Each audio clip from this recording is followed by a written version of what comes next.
Panibawang araw, panibawang vlog mga katagay. Pinakawan niya ikot niya eh. Panibawang araw, panibawang vlog. Dito tayo sa Boss Freddy Boy dahil paggawa siya. Sinamahan natin si Boss Marlon. Ayun. Ikot din niya kapag ganyan. Papasok din niya sa loob. Yung tingnan natin para meron tayong pang-update sa ating munting bahay mga katagay. Yan o. Yan silang dalawa o. Yan sila o. Gumagawa sila mga katagay o. Yan si Kalbo mga katagay o. Si Kalbo o. Mayroong kalbo dito mga katagay. Yun o. Kalbo mga katagay. May bagong kalbo dito. Video tayo. Video mga katagay. Si Kalbo o. Ayun o. Ito yung kwarto niya. Sira yung aircon niya. Bagong technician to. Dito sa desierto. Sana magawa niya ng paraan dahil para hindi mahirapan siya. Grabe init ngayon. 44 ngayon. Nung nakaraang mga linggo 41 lang. Ngayon 44 na. Kaya grabe ang init. Kainit ng kainit dahil ano na, summer na. Pero mga August yan, September, wala na. Lamig na naman. Siya doon o. Buhay ni Capri de Boy dito sa desierto. Ayan sila mga katagay o. Magawa. Iyon. Videoan natin sila idol. Ayan.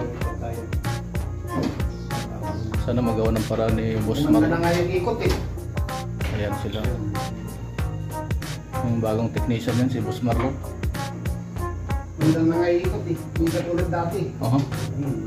Tumitigil. Ayos na. Ayan sila. Magawa sila mga tayo. Ganyan tayo. Bukas kasi dito, sinisiritan. Oo. Kaso tubig. Hindi, ang isang buwan dito, yung madumi na. Sobrang dumi na yung Kaya yung tubig, nagka-ice na, nahihigot ng buwan. Mga tagay o. Ito talaga ang Pinoy gumawa. Talagang pulido.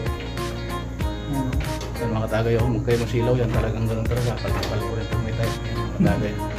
Ayos na. Ayan mga tagay o. Ayos na daw. Natindukan na lang. Sana maayos na yan para di na siya mahirapan doon. Yung sinipita pala ng relativity siya, ang ano lang niya, capacitor. Wala kaya kapasitor umiikot. Ay, umiikot niya eh. Kung hindi umiikot yan, kapasitor. Kaya kung meron akong capacitor doon, hindi mo niya alam. Ay, si Boss Marlon marunong yan. Ano, kahit pa paano, magaling nito. Driver, pump operator, nandyan na yan lahat. Alam niya na yan. Galing yan. Mekaniko. Ayan o, aircon. Pwede na siya magpatayo ng shop doon sa ano? Buhay desierto. Iloilo. Pwede na siya magpatayo ng shop. Boy? Pwede na siya magpatayo ng shop doon sa Iloilo. Galing siya o. Boss Marlon. Mag-technician na lang ko sa aircon. Oo, gano'n na lang boy. Kiss ka tayo no? Oo. Ako na lang, helper niya. Magandang kwento, hanap buhay. Mag-aaral tayo doon. Ang dami Iyon. na sa akin doon eh. Iyon.